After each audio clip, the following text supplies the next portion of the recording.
Ini mindset kesadaran bahwa ada yang lebih hakiki dalam hidup ini. Jangan sampai dibalik.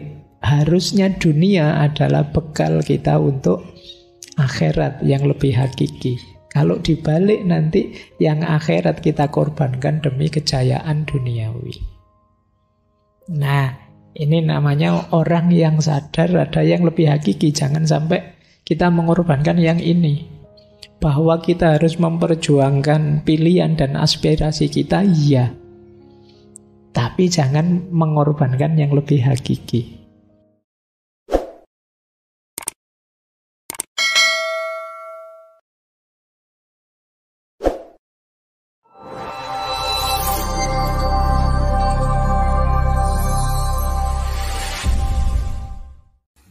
Assalamualaikum warahmatullahi wabarakatuh. Bismillahirrahmanirrahim. Baik, bismillah, kita mulai belajar kita tentang filosofi wani ngalah ini, yang menjadi salah satu senjata, menjadi salah satu cara pandang dunia bagi masyarakat Jawa. Kita lihat nanti sudut-sudutnya, nanti silahkan teman-teman pahami berarti pasnya untuk apa filosofi wani ngalah ini. Saya awali dari sini. Ini tembang mijil. Istilah wani ngalah dari tembang ini. Tembang mijil itu kalau dalam beberapa sumber disebut yang mengarang tembang mijil itu Kanjeng Sunan Kudus. Nah, tembang ini terkenal sekali. Ini mungkin sayangnya saya tidak bisa mocopatan. Kalau ada yang pinter mocopatan boleh bantu saya membaca tembang ini. Jadi ini salah satu rumusnya orang Jawa untuk hidup mulia. Jadi dedalane guna lawan sekti kudu andhap asor. Wani ngalah luhur wekasane. Tumung kula yang yen dipun dukani bapang den simpangi ana catur mungkur. Ini tembang ini mengajarkan kita untuk menjadi orang berguna dan sakti. Dedalane guna lawan sekti yo. Kesaktian di situ udah harus diterjemahkan kalian bisa jalan di atas air atau terbang apa-apa, enggak begitu. Mungkin lebih pasnya sakti itu punya keterampilan-keterampilan, punya keahlian-keahlian. Kalau orang Jawa kan ilmu itu ada hierarkinya. Salah satunya ada kanuragan, ini kasekten.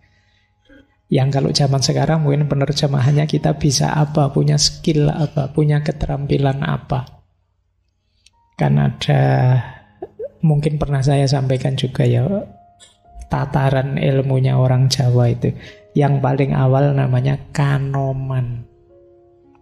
Kanoman itu kita menuntut ilmu level pengetahuan-pengetahuan dasar untuk hidup. Kalau sudah kanoman nanti baru kanuragan. Keterampilan-keterampilan yang dibutuhkan untuk hidup. Kalau sudah kanuragan nanti ada kadunyan. Kadunyan ini nanti berhubungan dengan karir. Bagaimana kita memenuhi hidup. Nah, kita juga harus tahu ilmunya. Kalau sudah sukses di kadunyan, kita perlu naik juga ke level yang lebih tinggi, namanya kasepuan. Puncaknya keilmuan Jawa namanya kasampurnan.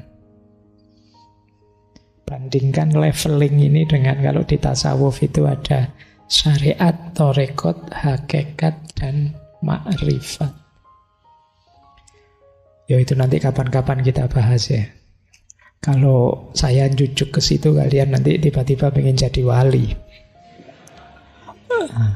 Kita awali dari yang basic dulu, menata mental kita dulu. Antara lain lewat latihan ngalah ini.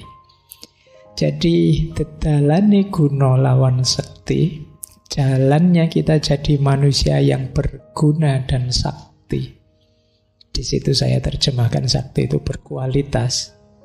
Karena keterampilan kita yaitu kudu andap asor. Dasarnya ini. Andap asor itu rendah hati, sopan santun. Jadi adab dan akhlaknya dikedepankan. Itu kalian akan jadi orang berguna dan berkualitas. Jadi tidak kesusu sombong. Tidak kesusu merasa bisa, merasa besar. Wong apalagi ini masih tahap belajar. Nah, terus rumus pertama itu kudu andap asor. Rumus kedua, berani mengalah, wani ngalah, luhur wekasane. Orang-orang yang wani ngalah itu pada akhirnya akan menemukan kemuliaan. Ini nanti ada ureannya panjang tentang wani ngalah ini. Nanti pokoknya diingat-ingat dulu. Berarti caranya jadi orang berguna dan berkualitas itu selain akhlak adab harus berani mengalah. Biar nanti mulia. Maka kata-kata wani ngalah luhur wekasane itu jadi semacam peribahasa, jadi semacam kata mutiara dalam budaya Jawa. Tumung kula yen dipun dukani, menunduklah jika dimarahi. Ya, dimarahi itu setara dengan dinasehati, diingatkan. Jadi mungkin saja kita tidak cocok, tidak sesuai, tidak pas dengan peringatan-peringatan yang diberikan, kemarahan yang dilontarkan. Tapi jangan bantah dulu. Menunduklah. Jadi ini lanjutannya mengalah. Tadi mengalah itu kan kesadaran bahwa mungkin saja saya salah, mungkin saja saya keliru, bisa saja dia yang lebih cocok dan lain sebagainya. Maka tumung kula yang dipun dukani, babang den simpangi. Kalau ketemu hal-hal yang buruk, angkara murka termasuk, menghindarlah. Jadi kenapa harus dihindari? Ya, jangan nyoba-nyoba, kalian masih belajar. Jangan jajal-jajal, nyoba-nyoba kalau itu jelas sesuatu yang buruk. Pak, saya mau ngetes, saya ini kuat enggak ya menghadapi godaan? Nanti saja kalau sudah sakti. Kalau sekarang jangan. Jadi mungkin kalian nyoba-nyoba. Ini loh Pak, kok sekarang rame ya, misalnya opo lah kamu, judi online kah opo kajeng sekiranya, mbok jangan nyoba. Simpangi dulu. Kalian masih di tahap belajar, jangan nekat. Jadi itu yang dimaksud babang den simpangi. Ingin tahu saja kok Pak, ingin ngincipi sebentar rasanya, ndak, ojo wis to, minggir dulu. Jadi itu yang dimaksud babang den simpangi. Kalian belum tangguh. Baru termasuk yang terakhir, ono catur mungkur. Ada pembicaraan, maksudnya pembicaraan yang tidak perlu, minggir saja juga. Mungkur itu menjauh. Jangan ikut-ikutan, apalagi kalian bukan ahlinya. Tidak ngerti bidang itu, tidak tahu duduk permasalahannya, wis kamu mungkur saja. Hari ini kan semuanya terjun, masuk ke wacana yang dia tidak paham, tidak ngerti. Yang penting ramai Pak. Kadang-kadang TikToknya cuma 1 menit, komentarnya ratusan, ribuan. Kadang-kadang bisa puluhan ribu, apalagi isu-isu sensitif. Semua orang ingin ikut ngomong.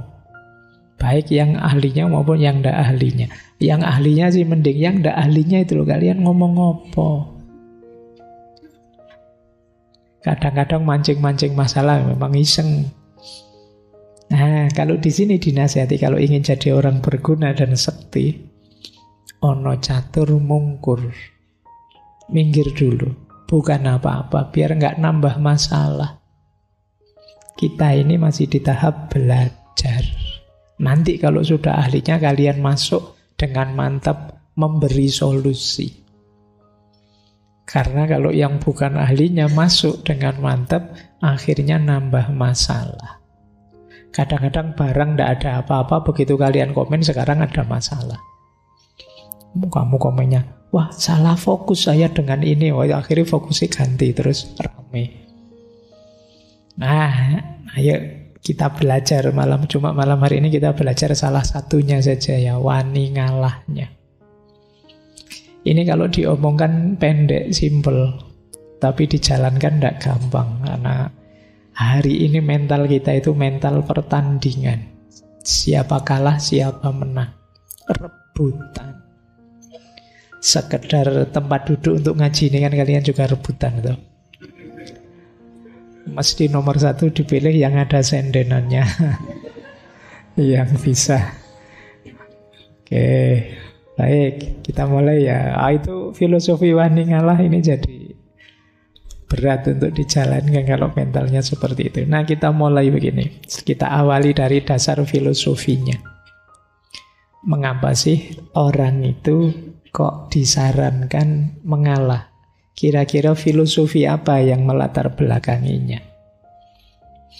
Yang pertama, orang Jawa punya filosofi, ini dulu pernah kita bahas juga, memayu hayuning bawono. Mengidealkan hidup kesemestaan yang harmonis. Tidak saling nabrak, tidak saling balapan, apalagi saling cegat. Kalau bisa hadir kita, itu kalau diterjemahkan letterlek itu, memayu itu memperindah, mempercantik. Mempercantik hayuning bawono, indahnya alam semesta. Bawono itu sudah indah, kehadiran kita semoga menambah indahnya atau menegaskan keindahannya. Dan itu sulit kalau mindset kita mindset menang kalah. Mindset kita harus mindset harmonis, saling mendukung, saling menguatkan. Jadi kalau jegal-jegalan, ya akhirnya kita relakan saudara kita jelek, saudara kita buruk, saudara kita jatuh. Yang penting aku kelihatan baik, aku kelihatan unggul. Atau balapan, atau saling jegal. Nah, di titik ini maka filosofi wani ngalah tadi jadi relevan. Jadi yang ada di pikiranku adalah kenyamananmu, kebahagiaanmu, ketentramanmu. Engkau juga begitu. Itu akhirnya yang terjadi apa? Bukan saling jegal, tapi saling mengalah. Sampean dulu, Anda monggo sampean dulu, tidak enak saya. Nah, jadi hidupnya jadi tidak kemerungsung. Kita yakin bahwa saudara kita tidak akan mengkhianati kita, yang sana juga begitu. Orang bisa saling mengalah itu pasti diawali saling percaya. Dan didasari oleh mindset untuk memayu hayireng bayun. Kita ingin harmonis.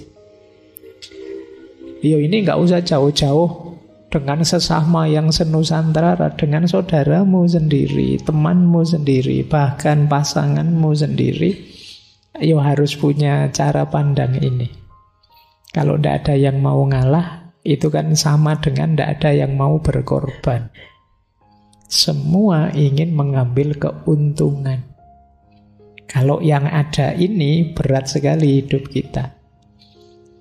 Kita akan serba curiga dengan siapapun yang ada di sekeliling kita. Akhirnya cara pandang kita jadi negatif, penuh prasangka. Jangan-jangan saya nanti dikhianati, jangan-jangan saya dicurangi, jangan-jangan teman saya cuma ingin memanfaatkan saya saja. Terus pikiran kita begitu, tidak tenang. Jadi basic filosofi yang pertama, mengalah itu ya memayu hayuning bawono. Biar hidup ini indah. Kalau nyaman, tentram, saling mendukung, saling menguatkan, tidak saling rebutan tapi saling berbagi, saling memberi, saling mengalah, itu indah, harmonis. Ya meskipun yang kayak gini enak kalau diomongkan, diceramahkan. Begitu kalian turun, mbok nanti balik ke kampus saja kan sudah mulai kompetisi. Kalian masuk kelas sudah mulai lirak-lirik. Ini temanku kemarin dapat A atau dapat B ya. Yang sudah mau seminar sopo ya, yang sudah mau lulus sopo ya. Kamu terus begitu, hidupmu dikejar-kejar terus, kompetisi. Nanti begitu lulus ganti, kamu lirik kiri lirik kanan, yang sudah nikah sopo ya. Nanti begitu nikah, nanti baru lagi yang sudah punya anak duluan, yang mapan duluan ya siapa. Kamu kompetisi tidak ada habisnya. Sampai nanti usia tua 60-an, 70-an, kamu juga masih lirik-lirik. Ini yang mati duluan sopo ya. Loh, kapan kamu istirahatmu, menikmati hidupmu, tiap hari kompetisi? Baik, yang kedua, ini juga termasuk yang diomongkan enak, tapi kita sadar tapi tidak operatif. Kesadaran bahwa kalau sudah rezeki, ya tidak akan pergi dari kita. Hidup ini kita masing-masing sudah ada jatahnya. Jadi kesadaran ini kalau ada dalam diri kita, mengalah itu lebih mudah. Jadi kita tidak akan tergoda untuk berkompetisi apalagi secara curang. Kalau memang jatahku, kalau memang rezekiku, siapapun akan menghalangi, tidak akan bisa. Kalau sudah ditetapkan oleh Allah, ya sudah, kita akan ketemu dengan rezeki kita itu. Loh, ini sudah lama kita tahu teorinya, tapi kita sering tidak sadar dalam praktek hidup sehari-hari. Jadi seolah-olah kalau kita merasa milik kita, jatah kita, merasa dirampas orang, terus kita kumat ndadi kaya kehilangan apa. Padahal kita tahu kalau itu jatah kita, ya pada akhirnya akan kembali ke kita. Ini filosofi kedua. Semoga nanti tidak ada yang tanya, kalau gitu kita santai saja ya Pak, males-malesan saja ya Pak. Ada pikiranmu mesti ke situ nanti. Nanti dulu kita pahami pelan-pelan. Baik, jadi tapi kan kita menerima kalau saya bilang hidup kita ini masing-masing sudah ada jatahnya. Sampai di sini dulu saja, jangan ditafsir aneh-aneh. Kalau oke, berarti kita lebih mudah untuk bisa mengalah. Tapi kalau mindset kita tidak bisa Pak, jatah itu ya harus kita rebut. Hidup ini rebutan. Siapa paling aktif dia dapat paling banyak. Ya tidak tahu lagi kalau mindsetnya berbeda.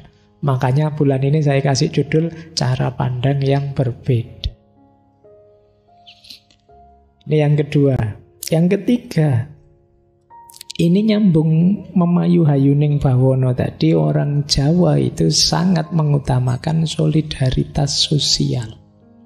Kerukunan, keguyupan, itu jadi nilai yang sangat diutamakan. Itulah kadang-kadang ada orang kritik, wah orang Jawa itu kok seneng basa-basi ya, kalau di depan senyum, tapi ya malah. Karena mereka lebih mengutamakan keguyupan. Jadi ndak apa-apalah ada yang ganjel, ndak apa-apa saya ada ndak enaknya, tapi jangan sampai kebersamaan ini pecah. Nah, itu yang menyebabkan kadang-kadang orang ngeritik begitu tadi. Nah, kalau kita filosofinya kebersamaan, nanti tabrakan dan saling jegalnya mesti agak berkurang. Jadi mengutamakan solidaritas sosial. Tidak apa-apalah saya pilihannya ini, kamu pilihannya itu. Kita masih temen toh. Jangan sampai hanya beda pilihan terus kita pecah. Padahal nanti yang kita pilih terus ganti kubu. Kamu sudah terlanjur gegeran, kamu sudah terlanjur marah-marahan sejak 5 tahun yang lalu, sekarang mau diperpanjang lagi. Nah, ayo kita kedepankan solidaritas, kebersamaan. Apapun yang terjadi kan tidak mengubah kenyataan bahwa kita ini bersaudara. Kita ini sama-sama ada di ranah yang sama.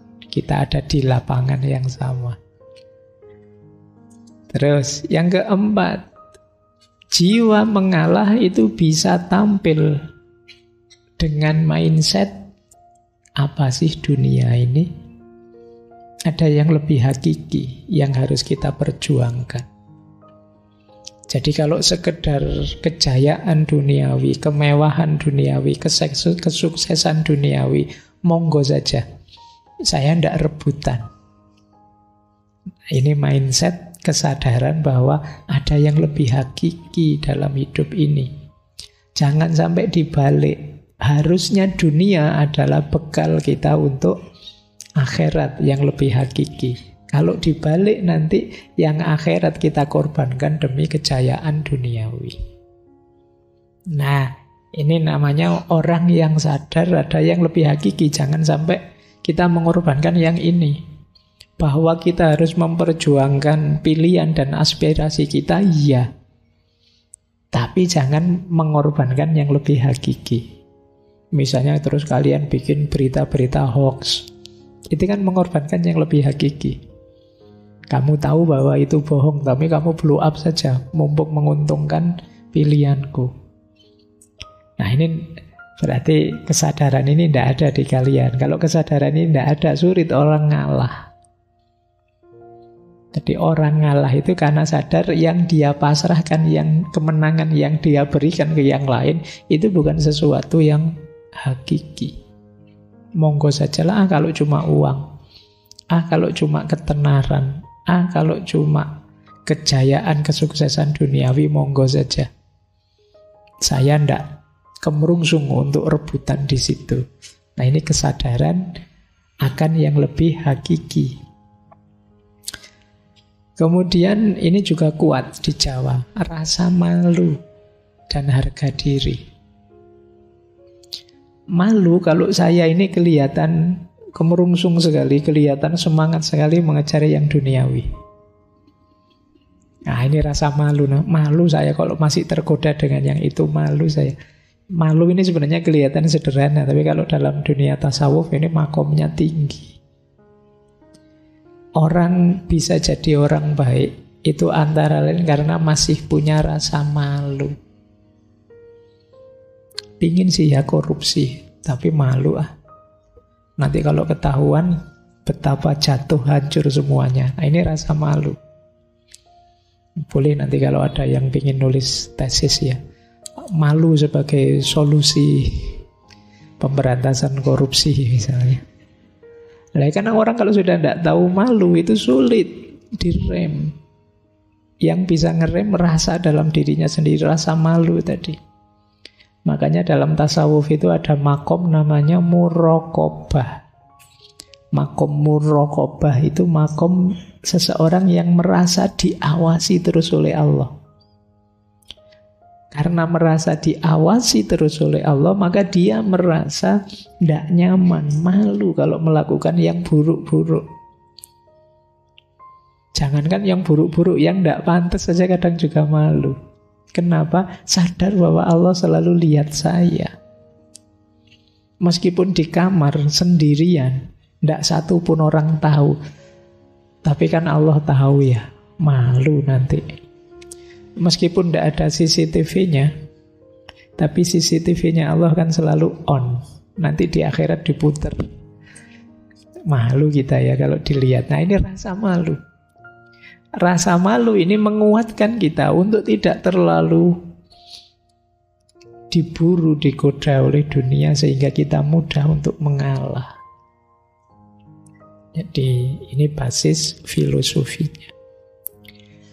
Yang terakhir, kenapa orang Jawa mudah mengalah?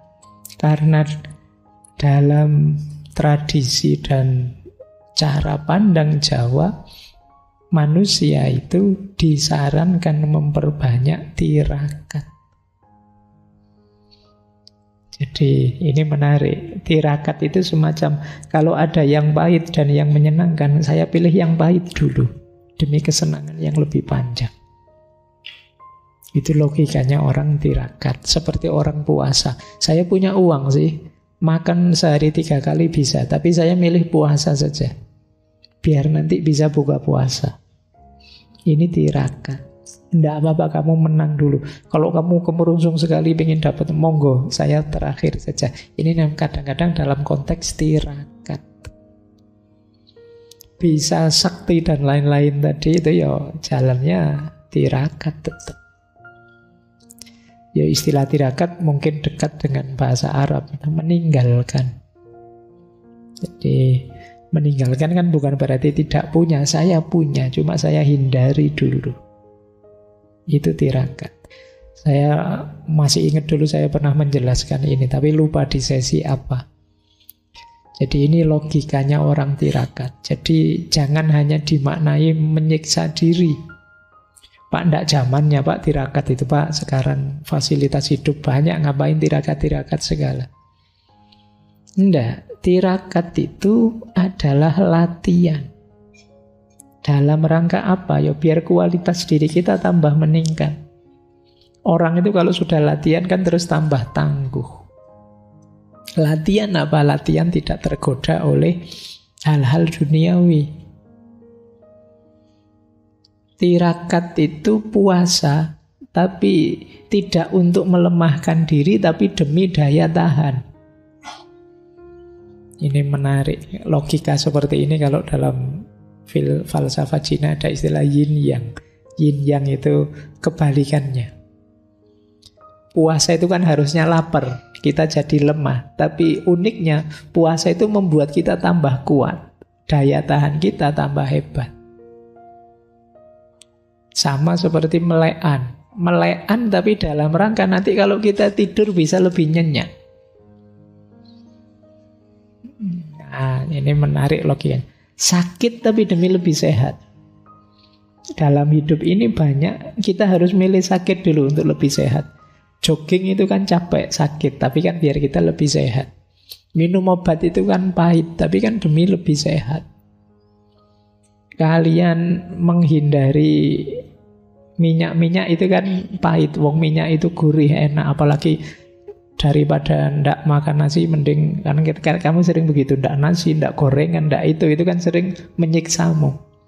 Tapi dari sakit ketersiksaan itu melahirkan kesehatan. Jadi sunnatullahnya orang hidup itu begitu. Yo yang ndak mau sakit, yo nanti akhirnya panen penyakit. Yang bisa menahan rasa sakit sementara, dia akan sehat sampai ke depannya. Ini logika semacam yin yang. Hidup ini memang bolak-balik seperti itu. Baik, jadi kalau kalian tidak bisa dicegah kenikmatan sesaatmu, ya siap-siap kamu akan dapat sakit jangka panjang. Tapi kalau kamu bisa mempuasakan dirimu sebentar, menahan ini, itu, yang itu sebenarnya tidak enak, menyakitkan, tapi kamu dapat kesehatan yang jauh lebih panjang. Ini logikanya orang tirakat. Masuk kalian tirakat, ninggal gorengan saja tidak kuat. Ya dikurangilah. Kalau biasanya sehari gorengannya sak piring, ya nanti jadi setengah piring. Atau jangan digoreng, dikukus saja seperti kata. Ya, lo kan itu lebih sehat. Jadi yang penting ini kalau bahasa agama ini semacam sunnatullah. Ya sunnatullahnya orang hidup memang begini. Kalian menerima atau tidak? Tirakat itu kadang nyepi. Tidak dalam rangka melarikan diri dari keramaian, tapi dalam rangka nanti kalau kembali kita lebih tangguh menghadapi keramaian. Kadang kita meninggalkan ini, meninggalkan itu, tapi dalam rangka mendapat kemanfaatan lebih besar setelah kita kembali. Kita mungkin tirakat dengan cara sedekah ini, sedekah itu, memberi ini, memberi itu. Tapi jangan lupa, ketika kita melepas banyak hal, kita juga mengalami banyak kelegaan. Melepaskan itu kan melegakan. Selama ini kita punya banyak beban, tapi begitu kita lepaskan kan kita lega. Anak-anak muda menerjemahkannya kebebasan. Jadi kalian kadang-kadang berjuang demi kebebasan tapi pelit. Pelit itu berarti kalian diikat oleh banyak hal, tidak mau berbagi. Ya kalau begitu kalian sebenarnya tidak merdeka. Kalian tergantung pada banyak hal duniawi yang kamu miliki. Akhirnya kamu pelit. Ya Pak, cirinya orang bebas, orang merdeka itu tidak pelit. Dia tidak terikat dengan hal-hal duniawinya. Baik, jadi mengalah di antara filosofinya adalah tirakat. Dalam rangka melatih diri kita.